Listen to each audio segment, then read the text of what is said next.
8वें श्लोक में है। आइए हम सब प्रार्थना करते हैं और इसमें प्रवेश करते हैं। ओम नमो भगवते वासुदेवाय। ओम नमो भगवते वासुदेवाय। ओम नमो भगवते वासुदेवाय। नारायणं नमस्कृत्य नरं चैव नरोत्तमं देवीं सरस्वतीं व्यासं ततो जयं मुदीरयेत्।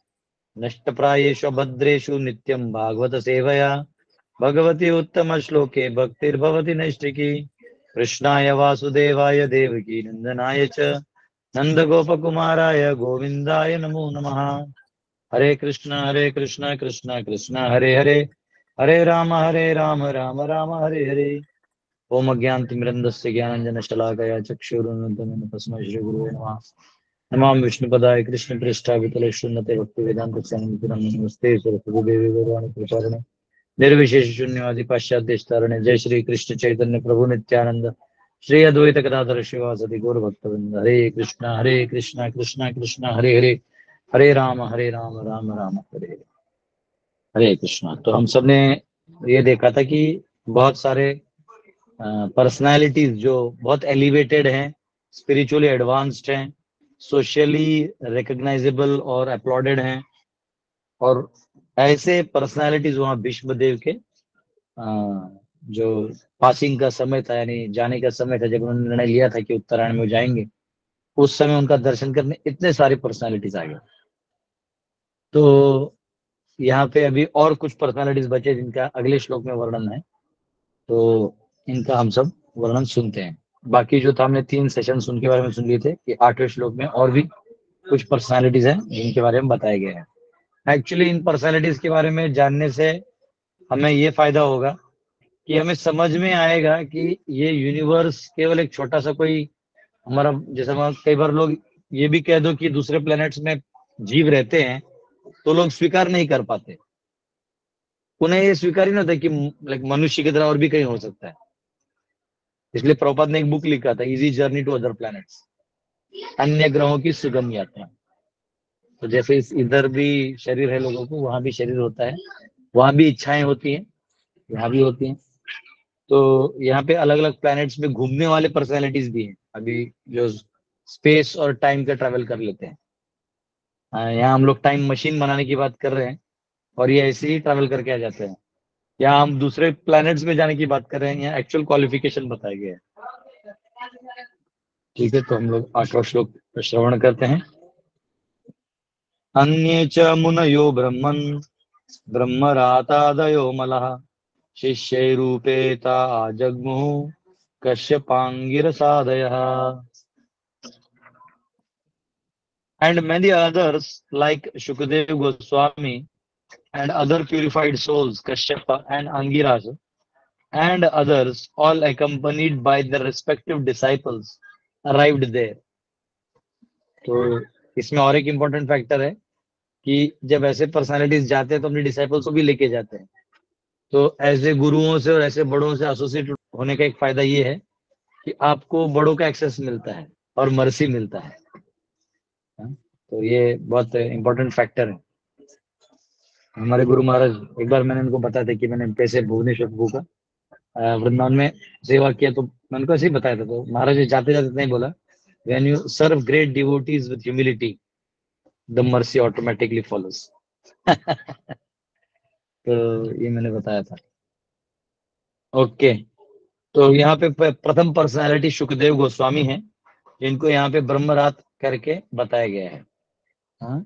और जैसे परीक्षित को विष्णु रात कहा जाता है और इन्हें ब्रह्मरात कहा जाता है, जो ब्रह्म में पूरी तरह से एक तरह से एब्जॉर्ब्ड है, एब्सोल्यूट की बातें करते हैं, द्वंद्व की बातें ही नहीं करते।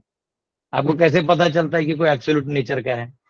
तो वो द्वंद्व की बातें ही नहीं करता, उसको द्वंद्व में इंटरेस्ट ही नहीं होता, द्वंद्व की बातें उसे रुचिकर लगती ही नहीं।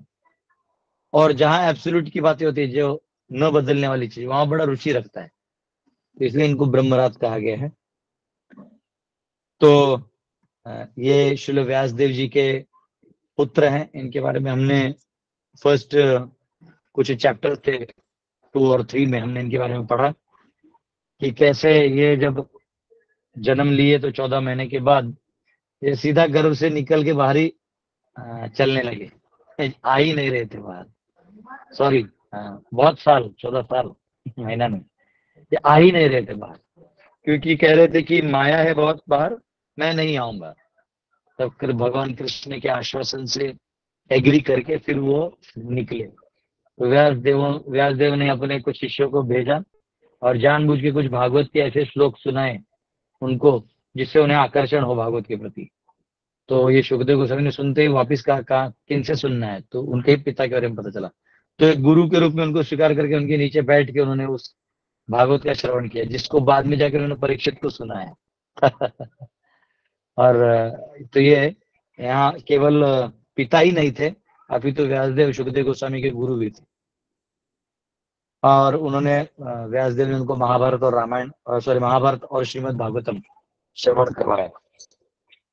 और सुखदेव गोस्वामी ने खुद जो 14 लाख श्लोक हैं महाभारत के, वो गंधर्वों को, जो यक्ष और गंधर्वों का संग था, उन सबको ये सुनाया।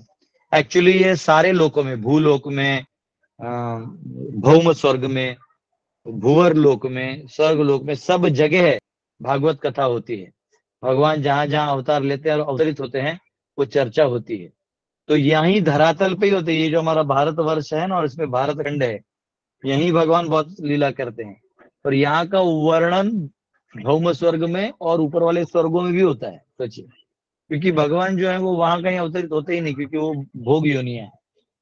लेकिन ये जो है, ये कर्म का स्थान है, तो इसलिए भगवान यहाँ अवतरित होते हैं और यहाँ की चर्चा सब जगह होती है। तो अगर आप यहाँ भक्ति करते हो तो देवलोक में भी आपकी चर्चा होती है। तो ये उन्होंने भागवतम सुनाया था। और उसके बाद जब युधिष्ठिर महाराज की जो असेंबली थी, उसमें भी वो रॉयल असेंबली, तभी वो वहां पे उपस्थित थे। और महाराज परीक्षित ने जब 7 दिन उपास करके उपास किया था, तभी भी वो वहां उपस्थित थे। और अब एक खास बात है कि एक डिसाइपल को, या एक साधक को, या एक अध्यात्म के रास्ते पे चलने वाले व्यक्ति को क्या क्या नॉलेज होना चाहिए, ये सुखदेव गोस्वामी ने अपने जीवन से बताया। उन्होंने अपने पिता और गुरु श्रील व्यासदेव जी से क्या क्या इंक्वायर किया, ये यहाँ पे प्रभुपाद जी ने हमको बताया। ये देखिए, he inquired about religious principles and spiritual values. तो आप में से कोई अनम्यूट करके बता सकता है, अभी हिंदी में उधर क्या लिखा है मेरे को ध्यान नहीं, पर रिलीजियस प्रिंसिपल यानी धर्म के जो नियम है, धर्म के अनुशासन और नियम, और स्पिरिचुअल यानी आध्यात्म। तो धर्म और अध्यात्म में क्या फर्क है, क्या ये एक है, क्या ये अलग है? तो एक है तो कैसे, और अलग है तो कैसे? आप में से अनम्यूट करके बता सकते हैं। यस,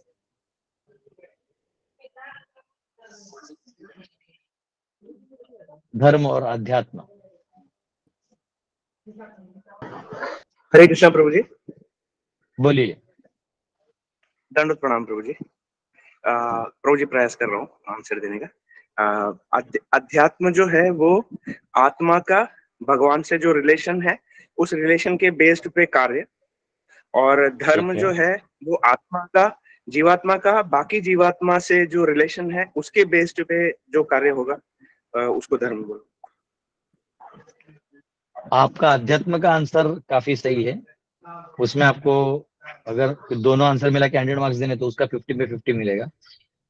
धर्म वाला जो आपका अंडरस्टैंडिंग है, इसमें आपको 10 मार्क्स मिलेगा, तो टोटल 60 मिलेगा, बॉर्डर पे पास हो जाएंगे। यस। और कोई ट्राई? धर्म का जो धर्मशास्त्र या नियम है वो क्या है, और ये अध्यात्म क्या है? धर्म और अध्यात्म में एक है कि अलग है तो कैसे? चलिए बताइए। हरे कृष्ण प्रभु जी, दंडवत प्रणाम। यस। हाँ, एक बार विवेक जी को बोल लीजिए, फिर हेतल जी आप बोलिएगा। प्रभू जी, धर्म उन्होंने पहले रियल वर्ल्ड मध्ये एक्झिस्ट जास्त करतो आणि अध्यात्म हा डायरेक्ट स्पिरिच्युअल। तो प्रभु जी कह रहे हैं कि जो स्पिरिचुअल वर्ल्ड में अध्यात्म होता है और मटेरियल वर्ल्ड में धर्म होता है। तो आपको मैं दोनों में 20-20 देके 40 पे पास करता हूँ। ये शीतल माता जी। हरे कृष्ण प्रभु जी, दंडवत प्रणाम। धर्म वो है जो हम डे टू डे लाइफ में जो पूजा पाठ करते हैं, कर्मकांड होता है, वो धर्म की कैटेगरी में आता है। और स्पिरिचुअल एक्टिविटी वो होती है जो हमें आत्म उन्नति की तरफ हमें ले जाए, कि व्हाट इज एक्चुअली हमारा जो धर्म है वो हमें आत्म विकास की ओर लेके जाए। उसे आध्यात्मिकता कहते हैं। हरे वाह, कृष्णा, दंडवत प्रणाम प्रभु जी। आप में आत्मा का विकास बोल के मुझे ऐसा लगा जैसे कोई बीजेपी का स्पोक्स पर्सन बता रहा है। तो आपको बहुत अच्छा, आपने बहुत अच्छा आंसर दिया। ताली, आपका आंसर एकदम 99% ओके है, ठीक है, वेरी गुड। तो सब लोग हरि बोल कर दीजिए। हरी हरि बोल। बोल। हरि हरि बोल। बोल। हरी बोल। अब हरि म्यूट कर बोल। दो। हरि बोल। कृष्णा प्रभु जी, हरे कृष्णा। हरी हरे कृष्णा बोल। प्रभु जी। हरे कृष्णा। तो धर्म म्हणजे धर्माचे जे 4 नियम आहेत ते पालन करणे, शुचिता, पवित्रता, दया आणि तर ते जे पालन करतो त्याला अध्यात्माची जोड असते. म्हणजे आपण ते धर्मामध्ये जे पालन करतो त्याला अध्यात्म म्हटलं जातं. तुम्हाला 75% मार्क मिळाले। हरे कृष्णा प्रभु जी। अच्छा, हरे हो कृष्णा। गया। माता जी ने आंसर दे दिया। माता जी ने आंसर दे दिया है। जो पहले वाले माता जी है ना, उन्होंने आंसर दे दिया। देखिए, धर्म का मतलब होता है जो हमें ये शरीर मिला है ना, आप सबने सही दिया, मैं बस आपको एकदम एक क्लियर पुट करके दे रहा हूं। जो हमारा शरीर है इसका अपना एक गुण धर्म है, तो हम अपने अपने गुणों से इधर कार्य कर रहे हैं। तो जैसे रवि कुमार जी ने भी कहा कि दूसरे जीवों के साथ जो आदान प्रदान है, लेकिन कैसे? तो इस शरीर के माध्यम से, इन गुणों के माध्यम से। तो इन गुणों को उपयुक्त रूप में लगा के और अपने आत्मा की उन्नति का कार्य करने, माता ने कहा ना, आत्मा का विकास और भगवान से जुड़ाव, जो रवि कुमार जी ने कहा, तो दोनों मिला के जो है, ये हो गया धर्मशास्त्र और ये हो गया स्पिरिचुअल यानी आध्यात्म। तो ये हो गया रिलीजियस प्रिंसिपल्स, ये हो गया अध्यात्म। तो इसका प्रिंसिपल और इसका प्रिंसिपल कहीं टकराए तो इसको चुनिए, इसको छोड़िए। तो आत्मशास्त्र का पालन करते वक्त आप धर्मशास्त्र का नहीं पालन भी किए तो भी चलेगा। Very good. अभी सब लोग अच्छा कमेंट्स लिख रहे हैं, वेरी गुड। तो यहाँ पे सुखदेव गोस्वामी ने जो है अपने पिता व्यास देव जी से इन दोनों के भेद के बारे में बहुत अच्छे से समझ लिया। और जिसको ये भेद समझ में आया ना, तो उसे कभी कंफ्यूजन नहीं होगा। तो ये यहाँ पे उन्होंने ये समझा, और उनके पिता ने उनको वो योग सिस्टम सिखाया by which one can attain spiritual kingdom, यानी उनको बेसिकली भक्ति योग सिखाया। एक सिंपल फैक्टर है। और क्योंकि स्पिरिचुअल किंगडम जो है वो केवल भक्ति से मिलता है, बाकी सबसे आप एलिवेट हो जाते हैं पर स्पिरिचुअल किंगडम नहीं मिलता है। तो यहाँ पे उन्होंने वो योग सिखाया और उन्होंने फिर ये भी पूछा, मतलब सुखदेव गोस्वामी ने और भी क्या ज्ञान लिया, the difference between fruitive work and empirical knowledge, Sankhya दर्शन और कर्मकांड। फ्रूटिव यानी जो कर्मकांड है और सांख्य दर्शन है। फ्रूटिव में यानी उसमें सकाम कर्म भी आ गया, निष्काम कर्म भी एक तरह से आप जोड़ सकते हैं, एक मतलब जैसे कंपैरिजन करें तो, क्योंकि जहां कर्मकांड बोलेंगे तो कर्म प्रधानता आ गई, तो सकाम कर्म भी आ जाएगा, तो निष्काम कर्म भी आएगा, क्योंकि गुण वहां ज्यादा प्रभावशाली है। तो ये इनके बारे में भेद समझा, और उसके अलावा जो है एम्पिरिकल नॉलेज यानी सांख्य दर्शन, ज्ञान योग, इसको समझने का प्रयास किया और इनको समझा कि ये क्या है क्या है, इसके बाद यही क्यों। तो मैंने मेरे लॉकडाउन सीरीज में एक टॉप मोस्ट योगा करके 6 लेक्चर्स दिए, तो उसमें मैंने हर योग के बारे में बताया है और आखिरी में उसका क्या फ्लॉ है, क्यों उसके बाद कर्मकांड में इतना सारा फल मिलने के बाद भी व्यक्ति जो है अतृप्त रहता है, क्योंकि इतना मिलने के बाद भी वो सुख शांति नहीं मिल पाता, क्योंकि एक्चुअली वो मैटर खोजता है। और मैटर कोई चीज मिल भी जाए, यानी आपको सत्ता मिल जाए या आपको बंगला मिल जाए, कुछ मिल जाए, उसका शांति थोड़ी है। तो वो बोलता है फिर मैंने ना क्यों मांगा, फिर वो बोलता है रहने दो, इससे अच्छा मैं अपने मेहनत से कमाऊंगा, खाऊंगा, सकाम कर्म में आ गया। फिर वो बोलता है अरे मैंने नहीं भी कमाया था तो भी आया था, तो मैं तो अपनी आसक्ति का दुख भोग रहा हूं। तो सकाम में क्या आसक्ति होता है, कभी अपेक्षाएं पूरी होंगी, कभी नहीं पूरी होंगी। तो आप अगर नहीं पूरे हुए तो आप दुखी हो जाओगे, तो ये दुख आप छोड़ने के लिए क्या करते हो, निष्काम कार्य करने लगते हो। तो निष्काम करते हो तो ज्ञान आता है, तो फिर ज्ञान की चस्का लग जाता है, तो ऐसे करते करते करते डेवलप होता है। तो मैंने समझाया है, जिसको डिटेल में जानना है तो मेरा लॉकडाउन सीरीज है, उसको आप प्लीज अध्ययन करिए। तो ये यहाँ पे उन्होंने इन दोनों का भेद अपने पिता से सीखा, मतलब पिता से नहीं, अपने गुरु से सीखा। तो जब हम गुरु से आज्ञा मतलब ज्ञान लेते हैं ना, तो ये सब चीजों को बहुत स्ट्रांगली समझना चाहिए और क्लैरिटी से समझना चाहिए और अपने जीवन में स्ट्रांगली पालन करना चाहिए। तो ये इन्होंने शुकदेव गोस्वामी ने बहुत अच्छे से किया। एंड उन्होंने और क्या सीखा, the ways and means of attaining spiritual realisation, आध्यात्मिक साक्षात्कारों को पाने के जो मार्ग हैं और जो जरिए हैं, इन सब के बारे में भी उन्होंने जिज्ञासा किया। अगर हम किसी गुरु के पास जाते हैं या किसी व्यक्ति को अपना समर्पण करते हैं, तो हमें उनको हमेशा पूछना चाहिए कि हम आगे कैसे अध्यात्म में हमारी प्रगति होगी, हम अभी ये कर रहे हैं, और आप प्रामाणिक हैं, आपके मन में छल कपट नहीं है, गुरु के प्रति मन में निंदा भाव नहीं है, तो जो साधु होते बड़े दयालु होते हैं, वो आपको दे भी देते हैं और आपको कृपा भी कर देते हैं। तो यहाँ पे ये जो आध्यात्म में कैसे प्रगति किया जाए, इसका यहाँ पे डिमांड किया था। उन्होंने वर्ण और आश्रम, चारों वर्ण और चारों आश्रमों के बारे में डिटेल नॉलेज व्यासदेव जी से लिया कि कैसे कैसे वर्ण होता है, कैसे आश्रम होते हैं, क्यों होते हैं, उनका क्या मकसद होता है। हाँ, कल भी कुछ हमारे यहाँ 10-12 लोग आए थे, यंगस्टर्स थे, तो उनको भी वो यही पूछ रहे थे, तो मैंने यही बताया ये क्यों वर्ण आश्रम बहुत इंपॉर्टेंट है। वर्णाश्रम में जीवन जीना बहुत इंपॉर्टेंट है, और वर्णाश्रम कैसे आपको स्पिरिचुअल प्रैक्टिस के लिए स्ट्रांग बनाती है और एक बेस देती है, स्ट्रांग बेस देती है, आपको हिलने नहीं देती, आपको और एडवांस करने देती है। कैसे कैसे क्रिकेट में आप देखिएगा कभी कभी वो बोलते हैं ये सेट बैट्समैन है, तो सेट बैट्समैन है ना, वो शॉट्स नहीं खेलता जाता, जो नया आता है ना उसको खेलने देते हैं, क्योंकि वो आउट भी हुआ तो चलेगा, क्योंकि सेट बैट्समैन क्या है ना, वो ज्यादा देर टिक सकता है। सेट बैट्समैन का मतलब क्या है, तो वो भी तो बैटिंग ही कर रहा है, लेकिन उसका जो अंदाज आ गया कि ये बॉलर ऐसा, इसका आज अच्छा दिन है, इसका स्पिन ज्यादा हो रहा है, इसका वो ज्यादा हो रहा है, तो वो सेट है। तो यहाँ पे जो वर्णाश्रम है ये आपके लिए एक सेट स्थिति है, आप सेट बैट्समैन हो जाते हैं। अब आप हर समस्या को आसानी से देखते हुए अपनी आध्यात्मिक प्रगति कर सकते हैं। लेकिन अगर आपका वर्णाश्रम नहीं है तो उसको टॉटरिंग प्लेटफॉर्म बोलते हैं, हिल रहा है, डुल रहा है। हाँ, कल भी किसी ने मुझे बड़ा मैसेज डाला कि प्रभु जी मैं बहुत दिनों से जप करता हूँ, लेकिन मेरी बहुत सारी आर्थिक समस्याएं हैं, मैंने कृष्ण को प्रार्थना किया और कृष्ण ही कहते हैं कि मैं मेरे भक्तों का जो बचा है वो देता हूँ, जो है उसका रक्षण करता हूँ, तो प्रभु जी मेरा तो कुछ नहीं हुआ। तो उसको इतना ही लिखे कि भाई तुम जो जप करते हो ये अपने स्वार्थ को पूरा करने के लिए जप करते हो कि भगवान से संबंध है इसलिए जप करते हो। तो हमें ये हमेशा याद रखना चाहिए कि हमारी जो अपनी परिस्थिति है इसका और कोई दोषी नहीं है, इसके हम स्वयं जिम्मेदार हैं। अगर हमें ये स्वीकार नहीं है तो वो हमारी अज्ञानता है।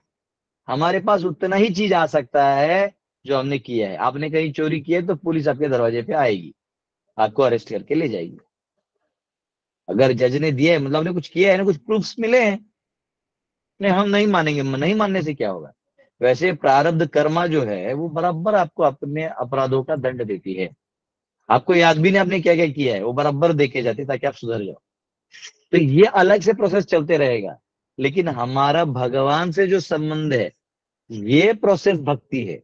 ये तो नया है तो इससे जुड़ाव नहीं करने का, ये पुराना है, स्टॉप, जाने दो। हमने किसी मुर्गा को काटा होगा, किसी बकरे को काट के किसी ने खाया होगा, किसी ने दारू नशा किया होगा, वो अपना पाप भोगेगा। तो जो भोगना है वो अलग से आएगा। हमने हो सकता है पिछले जन्म राजा महाराजा रहे हो और लोगों का, गरीबों का शोषण किया हो, तो फिर आपको इस जन्म में वही लोग आके आपका शोषण करके जाएंगे। आप चिल्ला सकते हैं मैं इतना कमाया, मैं इतना अच्छा चांटिंग किया, हरे कृष्णा कैसे हो गया, भाई वो पिछले जन्म का है, इससे कोई लेना देना नहीं। तो ये डिफरेंस जो 4 वर्ण और आश्रम है कैसे अलाइंड है और कैसे हमें इसमें स्थित होना है, ये परीक्षित महाराज ये शुकदेव गोस्वामी ने अपने पिता और गुरु श्रील व्यासदेव जी से समझ लिया। और ये मैं जानबूझ के एक एक लाइन इसलिए रीड कर रहा हूँ, एनीवेज इसमें सब रीड करने वाला ही चीज है कि कैसे एक शिष्य को ये चीजें मालूम होनी चाहिए। कई बार मैंने देखा है ऐसे, प्रभा सीधा बोलते थे, अगर आपको षड दर्शन नहीं है, 6 सिस्टम्स ऑफ फिलॉसफी मालूम नहीं है, अगर आपको वर्णाश्रम ठीक से मालूम नहीं है, और आपको जो भक्ति का जो स्पिरिचुअल साधना आपका नहीं है, तो आप एक्चुअली भागवतम दे ही नहीं सकते। कई लोग ऐसे बड़ा बड़ा भागवत कथाकार बनना चाहते हैं, लेकिन कोई षड दर्शन नहीं होता, दर्शन शास्त्र ठीक से नहीं मालूम होता है, ये सब भेद उनको नहीं मालूम होता है। तो वो लोग क्या करते हैं, मतलब जैसे सामाजिक सेवा, माता पिता की सेवा, इसको भक्ति में डाल के छोड़ देते हैं। ये समाज सेवा है और वो अपनी जगह सही है, पर वो भक्ति नहीं है। वो किसी जीव को आप मदद कर रहे हैं, पुण्य का काम है, करिए, कोई दिक्कत नहीं। परंतु भक्ति जो है वो पुण्य और पाप से परे है, वो ट्रांसेंडेंटल है, दिव्य है। तो कई बार लोग क्या करते हैं, सब कुछ एक करके अपने आप को प्रेजेंट करके सेक्युलर बन जाते हैं। जैसे आजकल ऑनलाइन सब सेक्युलर लोगों की धुलाई होती है ना, वैसे फिर क्या होता है कि जो प्योर डिवोटीज होते हैं, ये इन तथाकथित धार्मिक सेक्युलरों की धुलाई करते हैं, जो हर चीज को एक कर देते हैं कि कृष्ण भी एक है, फिर साईं बाबा भी रख देते साइड में, तो साईं बाबा भी एक है। फिर वो सभी देवी देवताओं को या जो मन में है सबको, सब एक है। तो तुम डिसाइड करने वाले कौन हो? एक ना उनका नाम है, ना उनका कार्य एक है, तो एक कहां से? तो ये क्या है कि अज्ञान होने के कारण और क्लैरिटी नहीं होने के कारण हम किसी मनुष्य को भगवान बना दे रहे हैं और भगवान को मनुष्य के रूप में समझने का प्रयास करके दोष खोज रहे हैं। तो ये भेद प्रॉपर नहीं मालूम होने के कारण होता है। इसलिए जितने भी भक्त है, स्पेशली जो प्रचार करते हैं या दूसरों को गाइड करते हैं, इन्हें एग्जैक्ट मालूम होना चाहिए कि दर्शन शास्त्र क्या है और वो हमें पढ़ना चाहिए। तो यहाँ देखिए इन्होंने अच्छे से ये समझा। अब जो है सुखदेव गोस्वामी ने he inquired about the sublime position of supreme personality of godhead. और सुखदेव गोस्वामी ने जो है भगवान के बारे में भी परीक्षा की कि प्रभु उनके बारे में बताइए, वो व्यक्ति है, आपने कहा वो व्यक्ति है, तो प्लीज बताइए। तो फिर सारा ज्ञान एक परम पुरुष भगवान कृष्ण के बारे में जब सुखदेव गोस्वामी को पता चला, तो सुखदेव गोस्वामी गद गद हो गए। और जब वो श्लोक उन्होंने सुना, अहो बकीयम स्तन कालकूटम, हाँ वो है, बड़ा श्लोक है, एक बार याद किया था, वो याद कर रहे हैं। 3 और लाइन है, आप में से किसी को याद है तो गा सकते हैं। स्तन कालकूटम जिघांसया, ऐसा कुछ है। तो बेसिकली हाँ, किसी को याद है? जिगांसया पायेदप्य साध्वी लेभति धातृचिता ततोन्यम तम वा दयालुम शरणम व्रजेम। तो ये जो श्लोक है, ये श्लोक जो है, इसमें जो पूतना है, पूतना के ऊपर किया हुआ जो कृपा है उसका वर्णन है। और ये श्लोक सुन के वो ये वर्णन किया है बेसिकली कि वो जो अब कृष्ण को मारने के लिए आई थी, अपने स्तन में विष लगा के आई थी। और कौन सा विष? तो कालकूट लगा के आई थी, जिसको आदमी अगर सूंघ भी ले तो मर जाएगा। और कृष्ण ने छोटे बच्चे की तरह से बैठे हैं और वो लक्ष्मी के रूप में आई भेष बदल के, और माँ यशोदा ने भी भोलेपन से उसको दे दिया, और उसने लिया, ला ला ला थोड़ा खिलाने के लिए बाहर ले गई और बच्चे को दूध पिलाने का वो काम किया। भगवान ने ऐसा प्राण हरना चालू किया कि वो बड़ी राक्षसी बन गई अचानक से। और केवल उसका विष ही नहीं लिया, अपितु सारा प्राण हर लिया और उसके सारे दोष हर लिए, और उसको धात्रिम उचिताम तत्वन्यम, उनको वहां अपने गोलोक में पूतना को धात्री का रूप दिया। नर्स जो केयरटेकर होती है ना, उसका सेवा वहां डायरेक्ट गोलोक में लिया। सोचो, तो अगर कोई असुर भी भगवान के संपर्क में आ जाए, शुद्धम अपाप विद्धम, भगवान जो है शुद्ध है, अपाप विद्ध है, उनको कोई पाप नहीं टच कर सकता और अशुद्ध चीज उनको नहीं टच कर सकता। वो तो हम शुद्धता इसलिए रखते हैं कि भाई हमारी तरफ से हम सत्वगुण में रहें और सेवा भाव में हमारे दोष ना हो। भगवान को ऐसे कोई दोष नहीं। तो यहाँ पे ये श्लोक सुन के सुखदेव गोस्वामी ने पूछा कि कौन है कृष्ण। तो व्यासदेव जी ने पूरा बताया, क्योंकि त्रिकालदर्शी है ना व्यासदेव, वो तो इस जन्म का ही लीला क्यों बताएंगे, तो सारा बताएंगे कौन है वो, वही नारायण के स्रोत हैं, वही कौन है वो सब बताया उन्होंने। हाँ, तो इन्होंने इंक्वायर किया सुखदेव गोस्वामी ने भगवान के बारे में। He also inquired the process of seeing him eye to eye. आंख से देखने का, ये सामने सामने दर्शन लेने का जो है कैसे प्रोसेस है, क्या उसकी रिक्वायरमेंट्स है, प्लीज बताइए। हाँ, जैसे ब्रह्मा जी कहते हैं ब्रह्म संहिता में, प्रेमांजन छुरित भक्ति विलोचनेन संता सदैव हृदयेषु विलोकयन्ति यम श्याम सुंदर गुण अचिंत्य स्वरूपम गोविंदमादि पुरुषम तमहम भजामि। वो कहते हैं प्रेमांजन छुरित भक्ति विलोचनेन, कि आपके लोचनों में प्रेम का अंजन लगाइए, इस प्रेम के अंजन से आप भगवान को देख पाइए। ये बाजार में नहीं मिलता है प्रेम का अंजन, ये गुरुजनों के पास चरणों में बैठ के उनसे आध्यात्मिक परीक्षा करके, उनके सेवा करके, उनके दिए हुए आज्ञाओं का पालन हृदय से करके आपका हृदय जो है वो, आपका अंदर जो अंतरात्मा है वो प्रेम से भर जाएगा, तो आपको भगवत प्रेम दिखेगा। आप सभी जीवों को उस दर्शन से देखिएगा, आप कभी भौतिक दर्शन नहीं देखिएगा, आप आध्यात्मिक दर्शन देखिएगा और हमेशा प्रसन्न रहिएगा। हर एक में भगवान, हर एक कार्य में, हर एक स्थिति में आप भगवान को दर्शन कर पाइए। तो ये आंखों से देखने का जो विधि विधान है वो भी उन्होंने पूछा। भागवत में आता है ना श्लोक, आगे आता है, शायद आगे आता है पीछे आता है, याद नहीं आ रहा है। पश्यन अपि न पश्यति, कि देखते हुए भी आदमी, दूसरे अध्याय में, दूसरे स्कंद में शायद, वो आदमी देखते हुए भी नहीं देख पाता। दुर्योधन ने तो भगवान को सामने देखा लेकिन नहीं देख पाया, भक्ति नहीं था। हाँ, वही बहुत सारे ऐसे लोग थे जिन्होंने भगवान की भक्ति की, दर्शन उनको मिले नहीं है भगवान, लेकिन भक्ति है तो दर्शन हो जाता है। तो प्रभुपाद यही बोलते थे कि इंडियन और अमेरिकन में क्या फर्क है, तो इंडियन कृष्ण के बहुत नजदीक है लेकिन वो उल्टी तरफ देख रहे हैं, इंडियन यानी भारतीय लोग, और जो अमेरिकन है या वेस्टर्नर्स हैं जो पाश्चात्य संस्कृति का पालन कर रहे हैं, वो भगवान से कोसों दूर हैं लेकिन वो देख भगवान को रहे हैं, क्योंकि वो जान रहे हैं कि इस मंत्र में शक्ति है, तो वो हरे कृष्णा कर रहे हैं। और हमारे यहाँ लोग हरे कृष्णा कर रहे हैं, अरे ना ये तो घर का मंत्र, ऐसे बोलते रहते हैं हम लोग। तो फिर वो चिपली ले लिया, नजदीक रह के चिपली ले लिया और दूर रह के सीरियस ले लिया, तो उसको फल मिला, आप वहीं रह गए। तो यहाँ बहुत इंपॉर्टेंट है कि भगवान को देखने का जो आई टू आई देखने का जो साइंस है वो भी सुखदेव गोस्वामी ने सीख लिया। The bonafide candidate for receiving knowledge, उन्होंने ये पूछा कि जो भगवान का ये जो ज्ञान है, अध्यात्म का विद्या है, इसको समझने के लिए क्या क्वालिफिकेशन है, कौन समझ सकता है। तो ये क्वालिफिकेशन भी हमने देखा, बेसिकली बहुत सिंपल है। क्वालिफाइड तो वो है कि पहले की बात तो शरणागत हो, गुरु निष्ठ हो, गुरु के वचनों में उसे विश्वास हो। आपको पता है अगर गलती से, अगर आपने जिनका शरणागति लिया है और वो आपके गुरु हैं और उनके मुख से टेक्निकली थोड़ा बहुत ऊपर नीचे कुछ निकल भी जाए, परंतु अगर आपका समर्पण है तो भगवान इतने दयालु हैं, वो आपको भक्ति ही सुनाई देगा। मतलब कोई दूसरा आके उनका वो फ्लॉ देख सकता है, लेकिन आप क्योंकि श्रद्धा है ना, तो आपको सुनाई भक्ति ही देगा।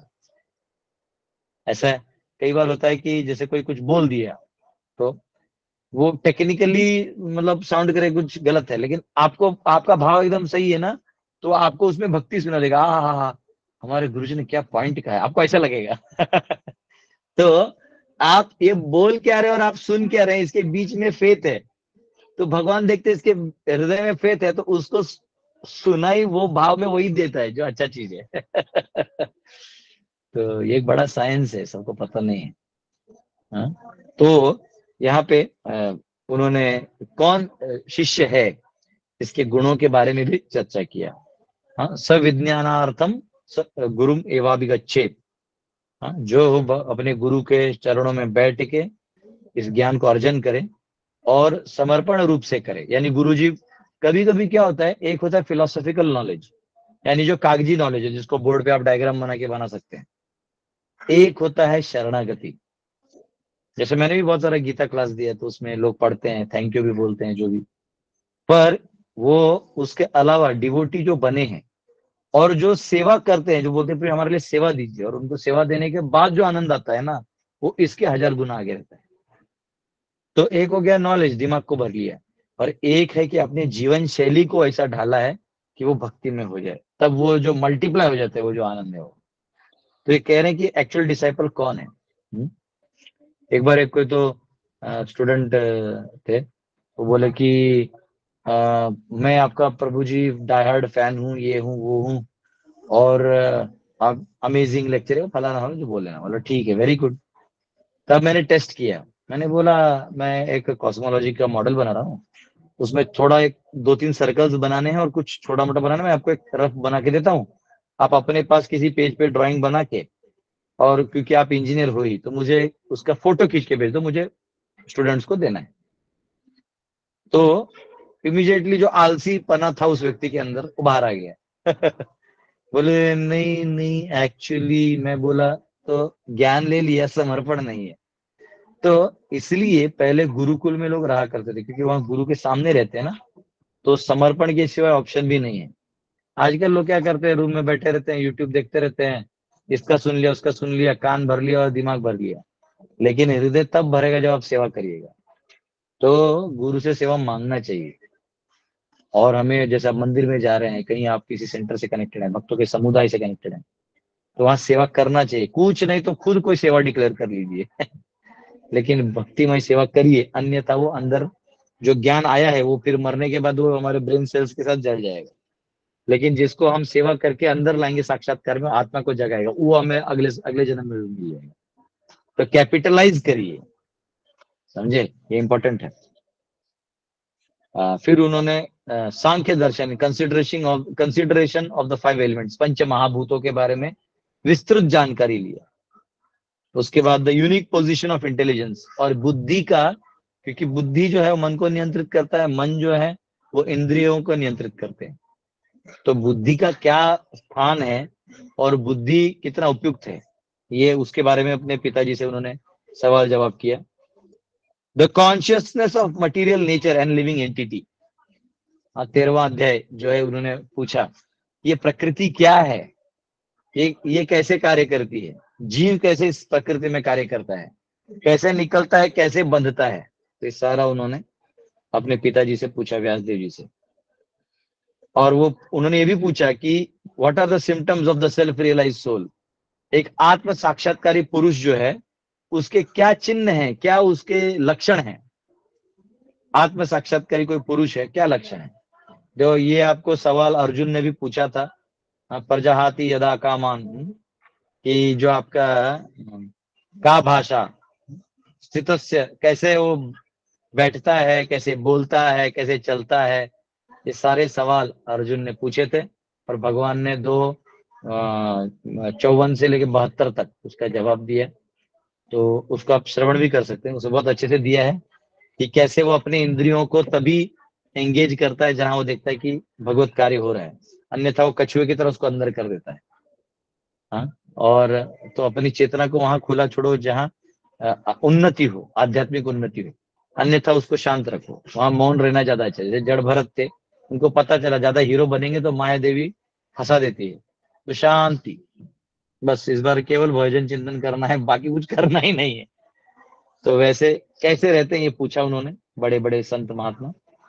The working principles of material body, ये जो शरीर है इनके जो वर्किंग प्रिंसिपल्स हैं, है ना, वो कैसे हैं, तो ये डिटेल्स उन्होंने पूछा।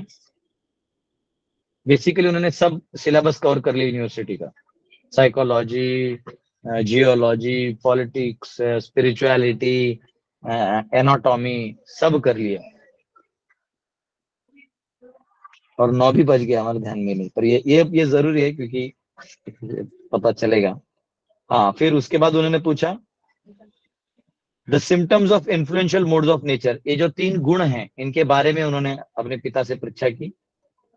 हाँ, the tree of perpetual desire, ये जो इच्छाओं का जो पेड़ है उसके बारे में बोला कि कौन सी इच्छा पूरी होती है, क्या होता है, ऐसा पूरा एक एल्गोरिदम अपने पिताश्री से उन्होंने समझ लिया, अपने गुरु से। और एंड साइकिक एक्टिविटीज, जो साइक होता है यानी मेंटली अगर कोई एक्टिविटी करता है तो कहाँ उसके भी आउटकम्स होते हैं। आदमी प्रसन्न मन से करता है तो क्या होता है, दुखी मन से करता है तो क्या होता है, और प्रसन्न में स्वार्थी से करेगा और निस्वार्थ से करेगा तो क्या है। ऐसे सब एक साइकिक जो एल्गोरिथम है उसके बारे में पूछा। एक्चुअली ये सब मैं आपको वेदांत सूत्र में बताने वाला हूँ, क्योंकि तभी मैं डिटेल बता पाऊंगा।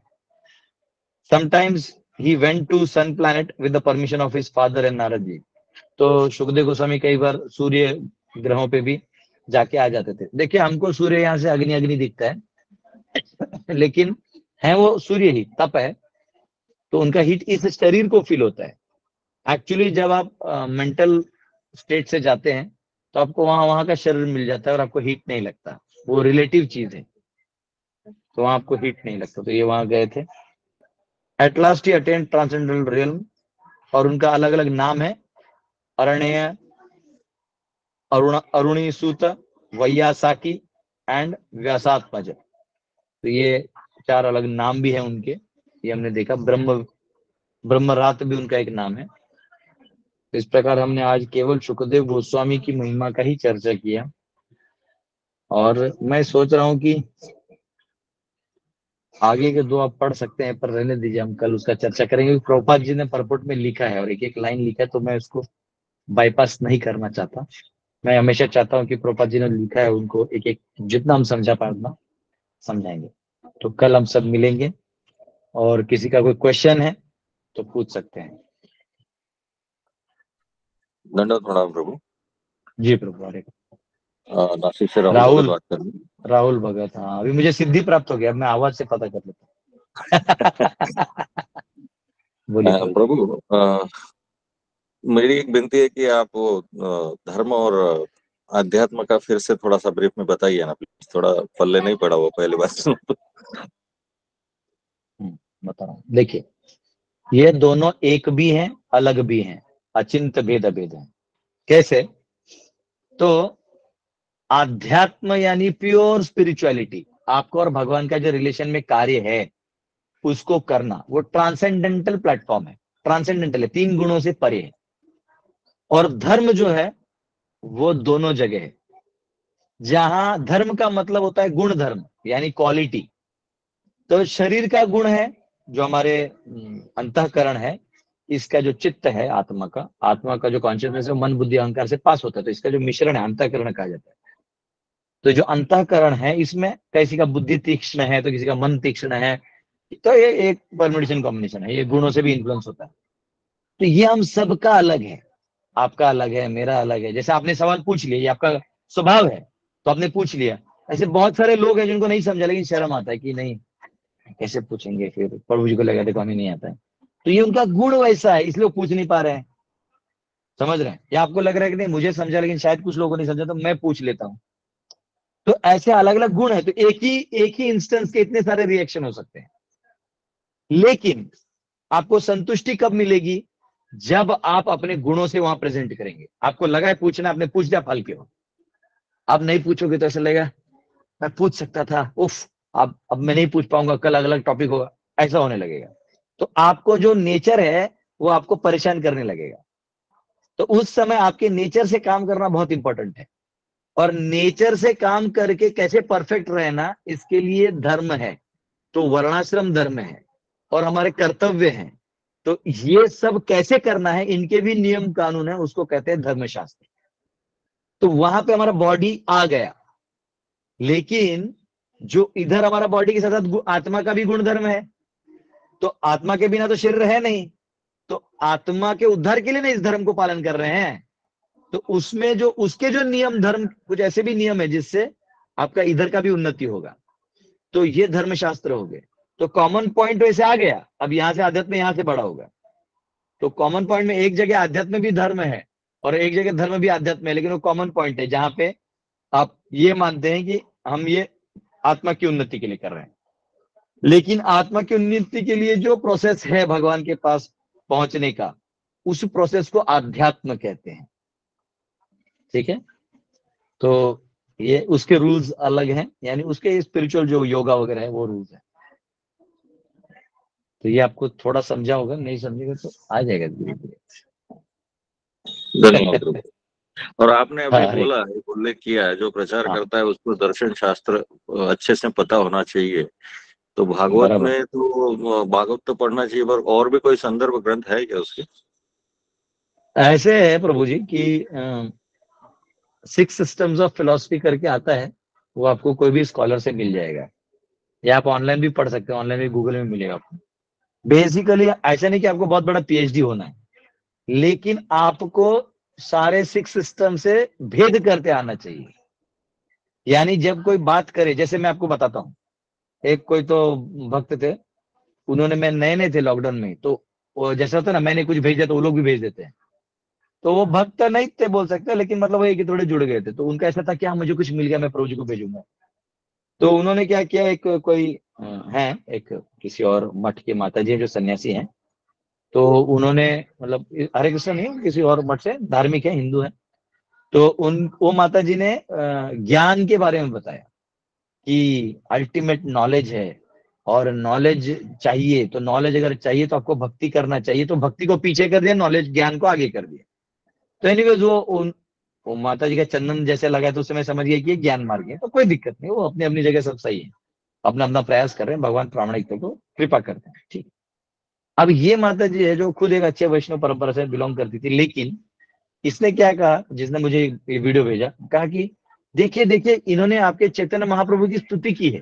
तो इधर ये जो जो कोई सन्यासिनी थी, इन्होंने चैतन्य महाप्रभु को ये जीवनी पे भी 4-5 लाइन बोले थे, लेकिन उन्होंने क्या बोल दिया कि ऐसे भक्ति करते करते चैतन्य को ज्ञान हो गया। जबकि हम क्या कहते हैं, चैतन्य महाप्रभु खुद ज्ञान को साइड में करते हैं, मतलब भक्ति इज द अल्टीमेट। तो मैंने तभी उनको ये समझा है कि भेद समझो आप, कि हम दोनों दिखने में सन्यासी दिखते हैं, पर वो ज्ञान प्रधान है और भक्ति गौण है, हमारा भक्ति प्रधान है और ज्ञान गौण है। तो उसको समझा ही नहीं, बाद में कुछ दिनों बाद जब और सुना तब समझा। तो कभी कभी क्या होता है कि हमें लगता है अरे वाह ये एक है, और वो वीडियो भेज दिया लेकिन एज अ प्रीचर मुझे मालूम होना चाहिए ये है।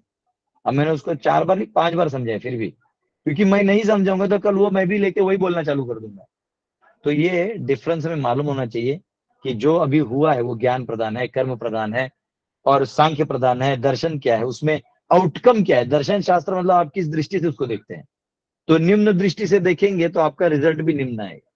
जैसे मैं आपको उदाहरण देता हूँ, आप नॉर्मल जो हमारे डॉक्टर्स होते हैं ना, जो मॉडर्न डॉक्टर्स हैं, एलोपैथी वाले या सर्जन होते हैं, उनके लिए क्या है ना, जैसे हम किसी आयुर्वेदिक डॉक्टर के पास जाते हैं तो वो बोलता है कि नहीं आपका जो बैलेंस है बिगड़ेगा कफ पित्त का, तो ये दवाई खाइए, ये दवाई खाइए, आपका वो बन जाएगा। सर्जरी वाले क्या करते हैं, वो कफ पित्त को नहीं मानते, उनके दर्शन में ये सब है ही नहीं, वो इसको रीजन मानते ही नहीं। वो सीधा वो सीटी स्कैन निकालते हैं, एमआरआई निकालते हैं, अपना वो देखते हैं क्या है, अब फाड़ते हैं, उनका अपना फाड़ के वो करके एक्स्ट्रा वो दवाई दे देते हैं जिससे होता है, और फिर उसको सी लेते हैं। तो आउटकम में दोनों भी ठीक हो जाते हैं पेशेंट, ये भी ठीक हो जाता है, ये भी ठीक हो जाता है। लेकिन इसका जो है फाड़ा हुआ है, तो इसके कुछ रिएक्शंस लेकिन बच जाते हैं।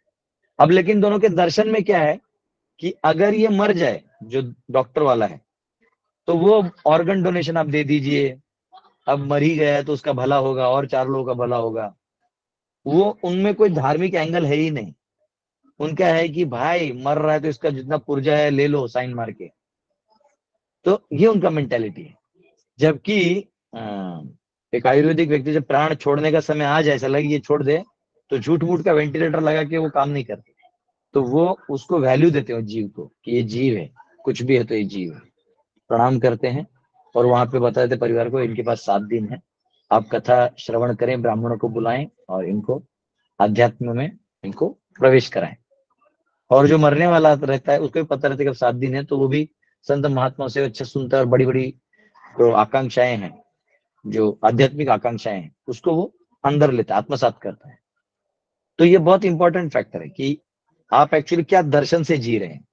अब उनका है कि एक ही जीवन है, once is dead is gone. ओहो, तो वो लोग क्या करते हैं, एक ही जीवन में 5 शादियां कर लेते हैं, क्योंकि एक से बोर हो जाते हैं। फिर हमारा वैसा नहीं है, हमको मालूम है कि अलग ये जीवन पूरा नहीं होता, अगला जीवन है। और धर्म है, धर्म में वाउज लिए, भगवान विष्णु को वचन दिया है तो पालन करेंगे।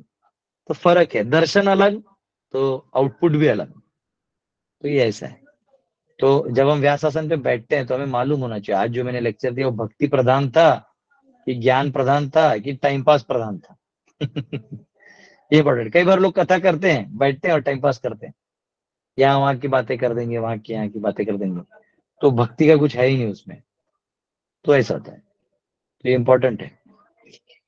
हरे कृष्ण। हरे कृष्ण। हरे कृष्ण। किसी एक का और आखिरी सवाल है तो पूछ लीजिए। ये नीलेश जी हैं और फिर श्री SHI कुछ नाम है, तो नीलेश जी पूछे हरे फिर कृष्णा प्रभु SHI जी, वाले पूछे। यस, बोलिए। भक्तिमय सेवेमध्ये युक्त झालेला पुरुष मृत्यू समयी तुम्हाला कसे जाणू शकतो हे मला सांगा ना थोडं।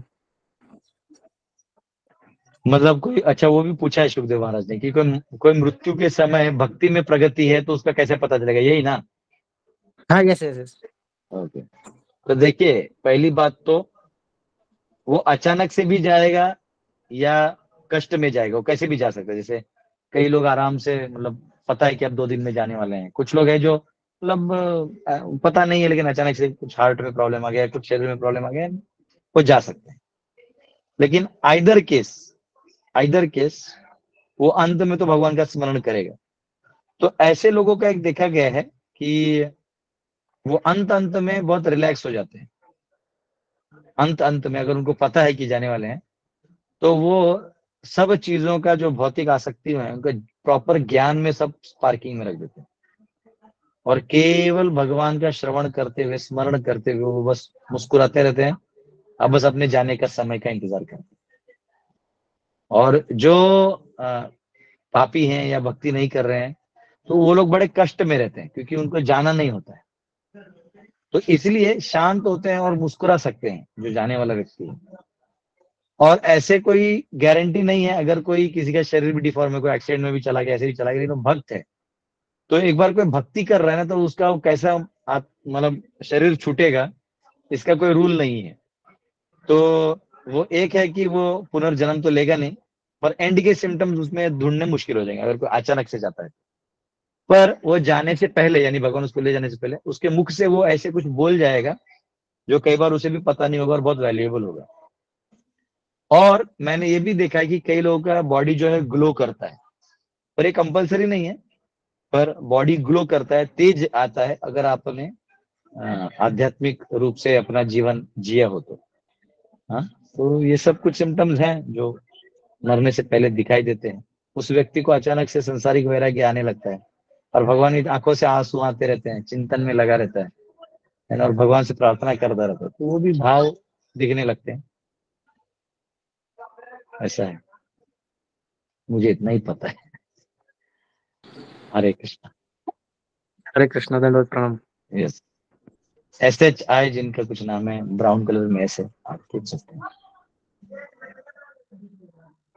हरे कृष्णा प्रभु जी, दंडवत प्रणाम जी प्रभु जी। मुझे एक क्वेश्चन था कि मोस्टली कांग्रेगेशन में सेवा पे बहुत ये देते, इम्पोर्टेंस देते कि आप सेवा करो, और साधना में इतना नहीं ये होता है। तो कंफ्यूजन रहता है कि हमें घर की ड्यूटीज भी है और साधना भी 2 घंटा चैंटिंग है, रीडिंग है, तो फिर सेवा को टाइम नहीं दे पाते। तो हमें थोड़ा ये होता है कि क्या इम्पोर्टेंट है कि चैंटिंग को रखे, रीडिंग को रखे और जाके सेवा करे। देखिए, 3 चीजें, वैष्णव सेवा, नाम रुचि, जीव दया, ये तीनों का बैलेंस है। आप नाम लेंगे तो हमने भागवत के पहले अध्याय में पढ़ा था, पहले दूसरे में, कि जब आप नाम लेंगे, भगवान का जप नाम करेंगे, नाम जप करेंगे, तो आप सेवा मांग रहे हैं, तो आपको वैष्णव सेवा मिलेगा। आप उत्साह से वैष्णव सेवा करेंगे तो आपको जीव दया आएगा, रुचि होगी, जीवों को उद्धार करने की इच्छा होगी, वो करेंगे तो और नाम बांटेंगे तो और नाम में रुचि होगी। तो ये साइकिल है। आप कोई भी एक चालू करिए, आप वैष्णव सेवा से चालू करिए तो अपने आप नाम तक आ जाइएगा। आप जीव दया पहले करिए तो अपने आप, कुछ लोग हैं वो भक्ति नहीं करते लेकिन वो चाहते कि सबको गीता मिले, तो वो जीव दया में लग जाते हैं। फिर पता चलता है कि अरे हमको भी गीता पढ़ना चाहिए, तो गीता पढ़ना चालू कर देते, फिर पालन करना चालू, फिर नाम जब, तो ये साइकिल है। अब जैसे अभी हमारे यहाँ कुछ एक भक्त है जो रात को 2:30 बजे धनबाद पहुंचे, और उधर से अभी सारे इस एरिया में कुछ इशू हो गया तो ट्रेन सारे कैंसिल्ड है यहाँ की। तो अब जो है मैंने सोचा उनको 10-12 घंटा स्टेशन पे बैठना पड़ेगा, तो हम कल रात को हम लोग 12 बजे गए, 3 बजे उनको पिकअप किया, यहाँ 6 बजे आए मैं 1 घंटा सोया, फिर मैं बैठ के क्लास दे रहा हूँ। तब इसमें अगर आप हर चीज टाइम में गिनने लगेंगे तो फिर सेवा नहीं होगा। अगर मैं बोलूं कि ओके मेरा साधना 2 घंटे का रह गया, नहीं मैं फिर मैं आज क्लास नहीं दूंगा, तो ऐसे कैलकुलेटिव करेंगे ना तो फिर हमको माया देवी अपने कैलकुलेशन में फंसा लेगी। तो हमको ट्रांसेंडेंटल भी रहना चाहिए। ठीक है, हमारे शारीरिक लिमिट्स को क्रॉस नहीं करना चाहिए, जो आपको लगे कि नहीं मैं इससे ज्यादा सेवा नहीं कर सकता या कर सकती, तो हमें ऊपर वाले को बता देना चाहिए, उससे वो क्लियर हो जाता है। लेकिन अपने आप को स्ट्रेच जोन में, यानी थोड़ा सा अपने आप को कंफर्ट से थोड़ा निकाल के एक्स्ट्रा करते रहना चाहिए सेवा। ऐसे नहीं कि आराम करना है, नहीं, हमको आराम नहीं करना है, सेवा करना है। तो आपको ये सोचना चाहिए कि भाई जो वहां आया है वो भी वैष्णव है, तो उनको यहाँ से यहाँ सेफली लाना भी तो मेरा सेवा है। हाँ, जब यहाँ स्ट्राइक हो रहा है, कुछ उधर हो जाए तो फिर उनको लाना वो सेवा है। तो उसमें आप ये नहीं सोच सकते कि नहीं मेरा चैंटिंग रह जाएगा, इससे अच्छा था वो मच्छर काटे, उसको मुझे से कोई मतलब नहीं है ऐसा नहीं होता है। आपको बैलेंस करने के लिए भगवान ने कॉमन सेंस दिए, सबको दिए। ऐसे समय में ना किसी का मत सुनो। अंदर में परमात्मा, कॉमन सेंस कहाँ से आता है जानते हैं आप? परमात्मा से आता है। कॉमन सेंस हमारी बुद्धि से नहीं आता है, कॉमन सेंस परमात्मा देते हैं, हल्के से बोल देते हैं ऐसा कर। तो ये जो कॉमन सेंस है ना, इसका भी कभी भी सुनो। हाँ, तो कॉमन सेंस से आपको पता चलेगा कि ये करना भी उचित है। कभी कभी बहुत सारे समस्या आती है, कभी ये भी आ गया, ये भी आ गया, क्या? तो कॉमन सेंस लगाइए, भगवान आपको मार्गदर्शन करेंगे, परमात्मा आपको हमेशा गाइड करेंगे। ठीक है, हरे कृष्णा। थैंक यू प्रभु जी। हरे, यस, MA पर से किसी का नाम है MA, और फिर ग्रीन H में भी कोई है तो MA करे, फिर ग्रीन H वाले करे। यस, हरे कृष्णा, दंडोत प्रणाम प्रभु जी। यस। हाँ प्रभु जी, जैसे आपने बताया कि कर्मकांड में जैसे सकाम मतलब होता है पद, जो कर्मकांड की विधि होती है, तो अगर कर्मकांड को निष्काम भाव से किया जाए, कोई मतलब लाभ के लिए नहीं किया जाए, तो क्या वो गलत होता है? थोड़ा इसके बारे में हमें बता दीजिए। ठीक है, आपको थोड़ा, क्योंकि शायद आपने मेरा गीता क्लास पूरा नहीं सुना होगा, इसलिए आपको डिफरेंस नहीं पता है। कर्मकांड, सकाम कर्म और निष्काम, तीनों कर्म प्रधान है पर तीनों अलग हैं। तो अभी आपने जो बोला ना, आपने सबको एक कर दिया इसलिए कंफ्यूजन है। तीनों अलग हैं लेकिन कर्म के बैनर में सब एक है, क्योंकि कर्म प्रधान है, आप कर्म ज्यादा कर रहे हैं। तो कर्म कांड का मतलब होता है, हमारे शास्त्रों में इतने सारे विधि विधान है, आप ये करेंगे तो पुत्र होगा, ये करेंगे तो पुत्री होगी, ये करेंगे तो धन आएगा, ये करेंगे तो वो आएगा, ऐसे विधि विधान है। तो उनको करने से आता है। तो व्यक्ति थोड़ा इस सांसारिक मोह माया में ये सब काम करता है, ये सब पूजा पाठ करता है जिससे उसको मिलती, इसको बोलते हैं कर्मकांड। ये कर्मकांड जो है, ये शास्त्रों के विधियों के हिसाब से अपने लाभ के लिए आप करते हो, उसको कर्मकांड कहते हैं। शास्त्रों के विधि में नहीं रहेगा तो फिर वो कर्मकांड नहीं, फिर तो आपका मनमानी वाला लोग है। लेकिन उसके ऊपर होता है सकाम कर्म, यानी व्यक्ति जो है वो अपने गुणों से इस संसार में कार्य करके अपनी इच्छाओं को पूरा करता है, पुरुषार्थ का इस्तेमाल करके। तो उसमें वो कर्मकांड का इस्तेमाल नहीं करता, अपने पुरुषार्थ का इस्तेमाल करता है, एनर्जी, स्ट्रेंथ जो भी है, बुद्धि सब। और उसके ऊपर जब उसे पता चलता है कि अरे इतना सारा मेरा इच्छा पूरा होने के बाद भी मैं खुश नहीं हूँ, और कभी कभी मैं अतृप्त रहता हूँ, क्योंकि एक इच्छा पूरा होने पर 5 नई इच्छा जन्म लेते हैं। वो भी सुखदेव महाराज ने पूछा ना, द ट्री ऑफ डिजायर्स, इच्छाओं का पेड़, मूल, इतनी शाखाएं, कौन सा शाखा है, कौन सा ब्रांच है, पता नहीं चल रहा है। तो इस प्रकार से तो जो मूल इच्छाओं का धारा है ये सकाम में बढ़ते जाता है, तो व्यक्ति अंत में निष्काम की तरफ चले जाता है। बोलते नहीं, अब मैं जो है मेरे कोई भी मैं इच्छा नहीं करूंगा। लेकिन इच्छा नहीं भी करोगे तो गुण तो आपको काम में लगाएंगे ही लगाएंगे। तो फिर भी आप कार्य कर रहे हो, तो कर्म कर रहे हो पर निष्काम हो। तो धीरे धीरे उस कर्म को कैसे सबलाइन करना है वो भी आगे के प्रोसेस है। तो ये आपने जो पूछा वो ये 3 अलग अलग चीजें हैं।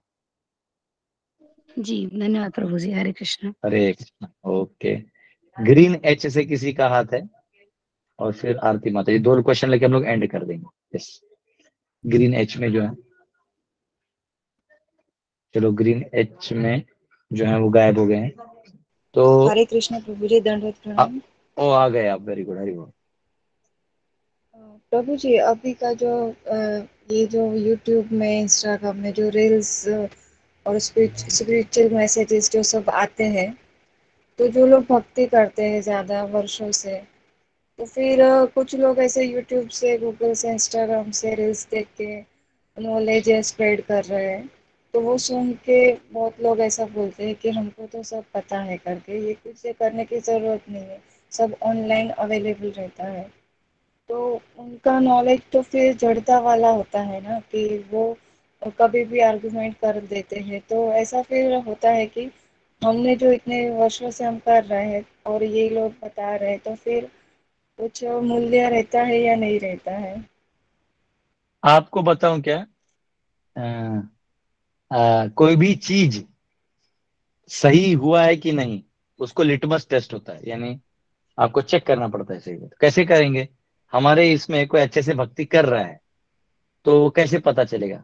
आप पकड़ सकते हैं जो ऑनलाइन पढ़ रहा है, और उसको खोपड़ी में पूरा ज्ञान है, और आपको भी शायद ज्ञान में उसी के बराबर है, आप या उसको ही ज्यादा ज्ञान आ गया है, बहुत ज्यादा सुन लिया, कोई दिक्कत नहीं, और आपने अनेक सालों से सेवा इत्यादि किया है।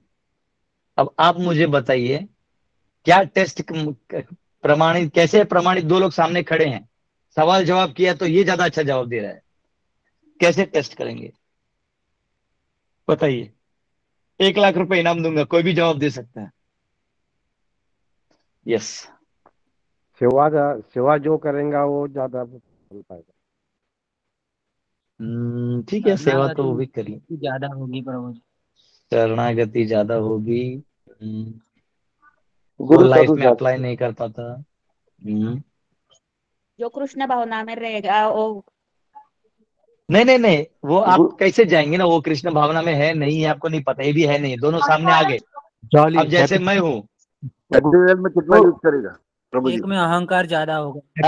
प्रैक्टिकल में सुनिए सुनिए, मैं आपको 1 मिनट के लिए क्या करता हूँ, आप जज हैं, ठीक है, आप जज हैं, और 2 मिनट के लिए, चलो मैं एक भक्त हूँ जो बहुत दिनों से भक्ति कर रहा हूँ, सेवा कर रहा हूँ, गुरु की सेवा में लगा हूँ, जो भी प्राय, और एक दूसरा है जो मेरे से भी ज्यादा गूगल ज्ञानी हो गया है, वो भी लाल कपड़ा पहन लिया, तिलक लगा लिया, और आपके सामने खड़ा है, हम दोनों खड़े हैं, और आप अंदर नहीं जा सकते, हम दोनों अपना इतिहास भी नहीं बताएंगे कि हमने क्या क्या किया है। अब आपको एक टेस्ट करना है कि हम दोनों में कौन भक्त है। ऐसे लाखों के भीड़ में भक्त अभक्त दोनों होते हैं, तो कैसे पता करिएगा कि इसमें भक्ति और सेवा किसने की है? बताइए। जो शास्त्र पे आधारित होकर जवाब देंगे उनका जो सिद्ध होगा। भक्ति करेगा उसके अंदर ईगो नहीं रहेगा। प्रभु जी, नहीं, आप सवाल, आप दोनों को सवाल नहीं पूछ सकते, आप दोनों को ये नहीं पूछ सकते तुझे ईगो है क्या, नहीं है क्या, दोनों भी बोलेंगे नहीं, हम दोनों को भी ईगो नहीं है, तो क्या करिएगा? एक टेस्ट है, टेस्ट। अरे प्रभु जी, वाणी से भाव का अच्छा दिखता है। वाणी से प्रभु जी, वाणी उसकी वाणी। नो हरे कृष्ण प्रभु जी। जिससे हमारा हार्ट लीन होता है। हरे कृष्ण प्रभु जी, वो कृष्ण के बारे में ही जो बोलेगा वही उसको, जो कृष्ण ने वो भक्त बोल सकते, क्योंकि अब वो दोनों खड़े हैं माता जी, लगता है कि माता जी वो दोनों खड़े हैं और चुप हो गए, उन्होंने दोनों बोला हमको ज्ञान है, हमको ज्ञान है, दोनों खड़े हैं। अब आप उनसे बात नहीं कर सकते, लेकिन अब आपको जानना है, अब आप उनका इतिहास भी नहीं पूछ सके, आपके जैसा इससे प्रश्न पता चलता है।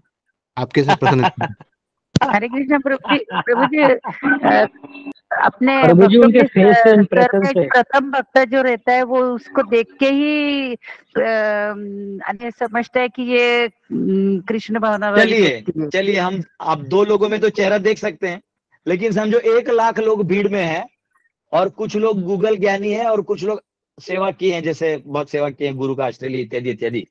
अब आप भीड़ में कैसे डिवाइड करिएगा?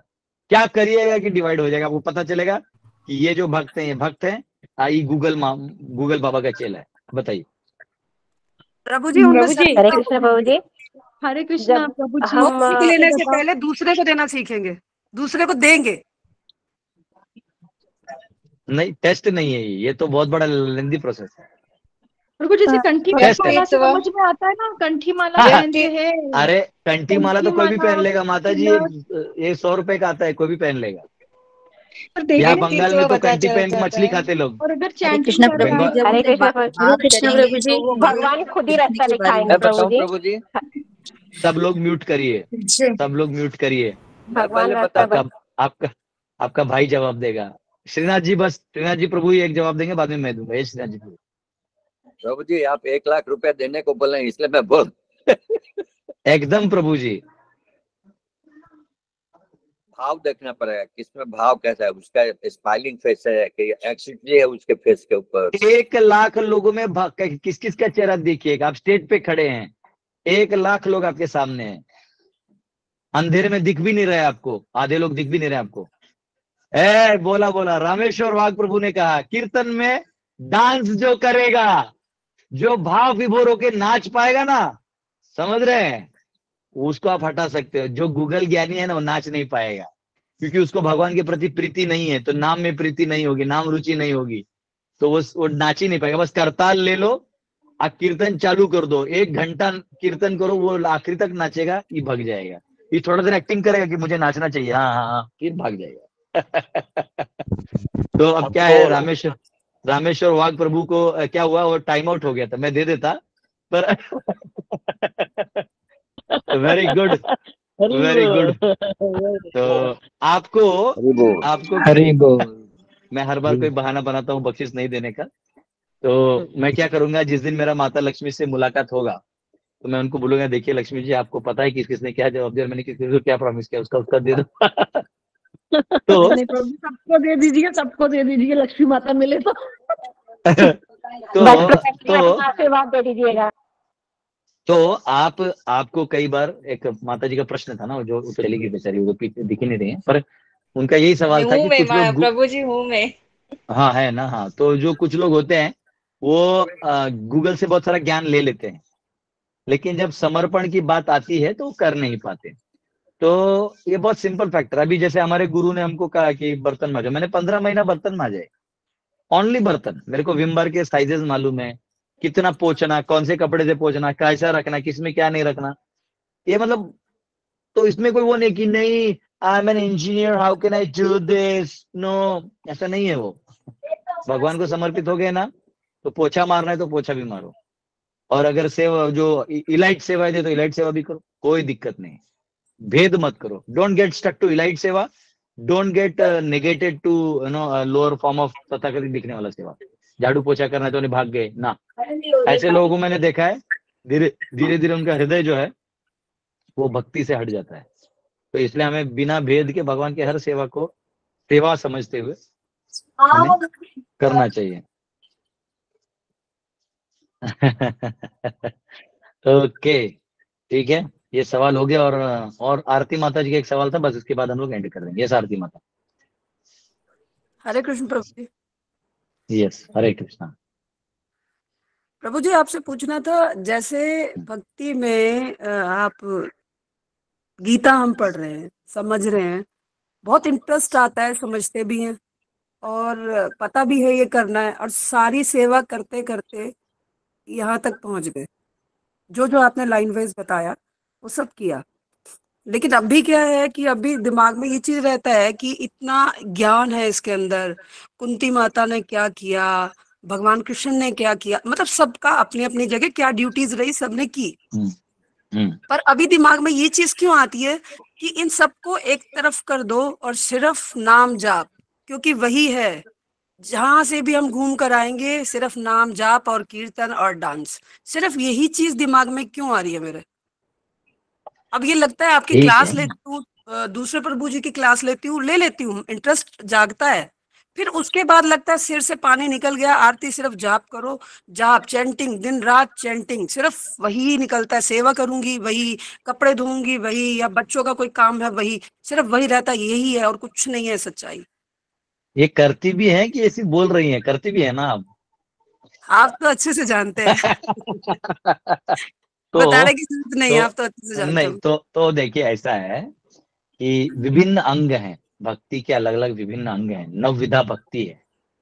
तो हर व्यक्ति जो है वो अलग है, और भगवान हर व्यक्ति को अलग अलग चीजों में रुचि देते हैं, ठीक है। तो आपको उसमें भगवान ने दिया है तो उसको लेके चलिए, कोई दिक्कत थोड़ी है। हाँ, बस याद रखिएगा क्योंकि कहीं जीव दया करने का मौका मिले तो वो भी करिए, वैष्णव सेवा करने का मौका मिले वो भी करिए। आपका नाम प्रधान है तो नाम रुचि ज्यादा करिए।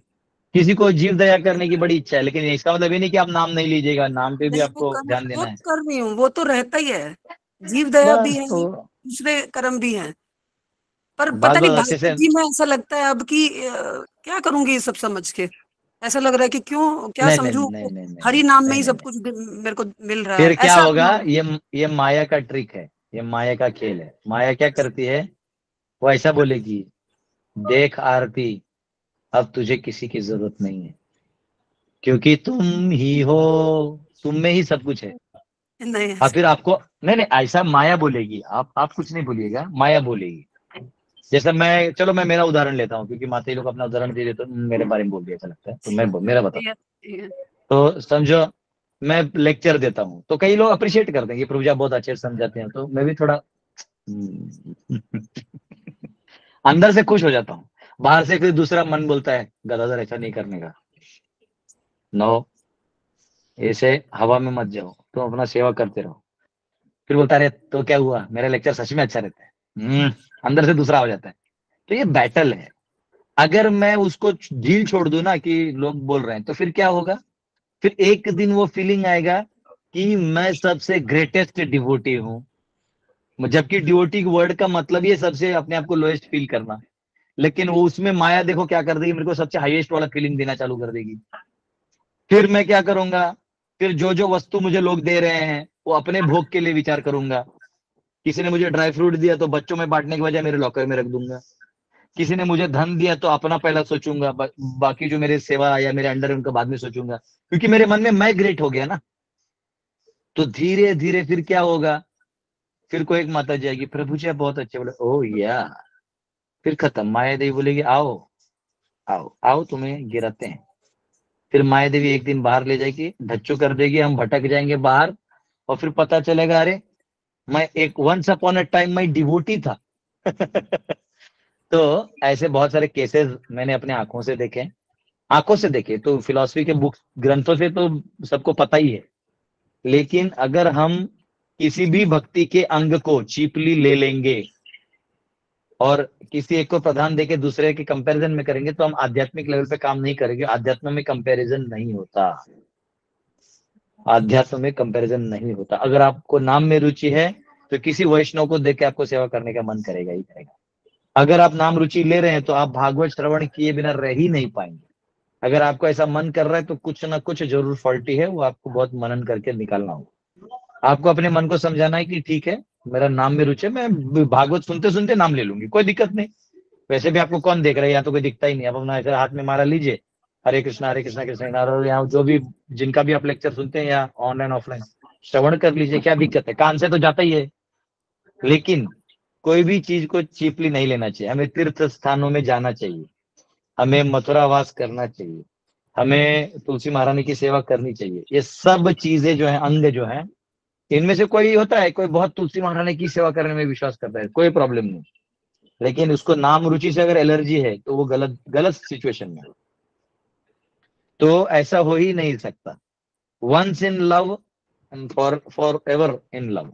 एक बार आप कृष्ण के प्रेम में गिर गए तो सभी जीवों से आप प्रेम करते हैं और सभी चीजों में आप भगवान का दर्शन करते हैं। तो ओनली एक्सक्लूसिव हो रहा है तो ठीक है, हो सकता है वो फेज है, एक फेज में भी आता है। कभी कभी मराठी में उसको उत बोलते हैं, ऊत आलाय। हाँ, वो कुछ करने लगता है एक बंदा एक्स्ट्रा, तो लोग बोलते हैं हाँ याला ऊत आलाय, ऊत चढ़ गया इसको, मतलब अंदर से हो गया, अभी अंदर कुछ भूत आ गए इसके, तो भूत आला, ऊत यानी अंदर का नेचर का उबाल बोलते हैं। तो कई बार ऐसा होता है कि हम लोग नाम रुचि सुन लेते हैं तो फिर नाम नाम नाम हम करते रहते हैं, लेकिन हमको बाकी चीजों को निग्लेक्ट भी नहीं करना है। ये बहुत ध्यान देना है, क्योंकि माया देवी को चीपली नहीं लेना है। प्रभुपाद जी जब भी भगवान राधा रानी के सामने जाते थे तो आंख बंद करके ऐसे से प्रार्थना करते थे। तो उनका एक शिष्य पूछा, प्रभुपाद आपने क्या प्रार्थना किया? प्रभुपाद बोले, मैंने राधा रानी को कहा कि मुझे माया के चक्र से बचाना। तो प्रभुपाद सन्यासी हैं, इतने लोगों को डिसाइपल बनाया है, इतने सारे ग्रंथों को ट्रांसलेट करके परपोर्ट लिख के रात रात भर जाके हम सबको दिया है। जो इतने बड़े फाउंडर आचार्य हैं, इतने शुद्ध भक्त हैं, जिनकी आराधना, जिनका नाम मात्र है, दर्शन मात्र से लोगों को भक्ति प्राप्त हो जाती है, वो राधा रानी के पास जाके कह रहे हैं कि मुझे माया से बचाइए। तो हमें ये बहुत इंपॉर्टेंट पॉइंट है, हमें हमेशा मालूम होना चाहिए कि जब प्रभुपाद जैसे बड़े आचार्य इस स्थिति को समझ रहे हैं कि माया इतनी डेंजरस है, एक क्षण में गिरा देगी। देखिए, जब आप गाड़ी चलाते हैं रात को तो सामने वाले का गाड़ी भी नहीं दिखता, सिर्फ लाइट दिखते हैं अंधेरे में। आपको अंदाज लेके चलाना पड़ता है, रास्ते का भी अंदाज लेना पड़ता है अंधेरे में। जो पट्टियां होती है ना व्हाइट व्हाइट, उनका अंदाज लेके रखना पड़ता है। तो आपको बहुत सतर्क होना पड़ता है, क्योंकि पूरे 3 घंटे के ड्राइविंग में आपने एक भी झपकी मार ली तो सीधा एक्सीडेंट होगा। एक बार हुआ था, एक प्रभु जी गाड़ी चलाते 120 के स्पीड से, और मैं भी था पीछे बैठा हुआ। 5:30 बजे सुबह का टाइम था, चैंटिंग में झपके थे, ऐसा हल्का कुछ झपके आ गया, और ऐसा रास्ता था, ऐसा टर्न था, यानी ऐसे टर्न होते ना वैसे था। और लकीली भगवान की कृपा से भगवान वहां BSNL का पोल बन के आ गए थे। इन्होंने झपकी मारी और सीधा गया गाड़ी, टर्न हुआ ही नहीं, धाड़ करके वो 120। अच्छा वो पलटे वल्टे नहीं हुआ, हम धाड़ करके हम ऊपर से नीचे गिरे, फिर वो पूरा पाँव में लगा, खून हुआ, लेकिन लकीली कुछ फ्रैक्चर वैक्चर ऐसा नहीं हुआ। तो पॉइंट क्या है कि आपका थोड़ा सा मिस जजमेंट या थोड़ा सा चीपली कोई चीज को ले लेना, ये रिस्क भी हो सकता है। तो इसलिए हमें केयरफुल रहना चाहिए, चाहे हम कितने बड़े साधक हो, कितने बड़े हम अचीवमेंट कर चुके हों या जो भी है, हमको ये चीज में बहुत ही सावधान रहना। ठीक है, सावधानी पूर्वक भक्ति करना है, कैजुअल नहीं होना। जी प्रभु जी, हरे हरे कृष्ण। कृष्ण, हरे कृष्ण। ओके, बहुत बहुत धन्यवाद आप सबका। आज का दिन और समय समाप्त हुआ, कल मिलेंगे। हरे कृष्ण। श्रील प्रभुपाद की जय। हरे कृष्ण प्रभु जी।